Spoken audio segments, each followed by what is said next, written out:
I just think Lane Kiffin viewed LSU as a plug-and-play opportunity. He viewed the roster as close to being able to compete for a national championship, as opposed to a roster that would need to be rebuilt regularly at Ole Miss and, frankly, at Florida as well. And then as far as cultural fit, this is a passionate fan base. It is a chaotic fan base.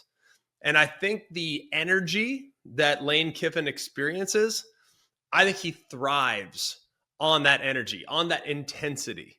And I think it makes sense why he would move into this direction, because he did 6 years at Ole Miss, and it was remarkable. The longest head coaching stop of his career.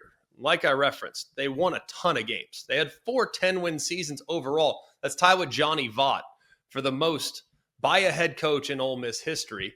And just off last year's roster, he had 8 players drafted, which is the most for the program in a single year since 1971.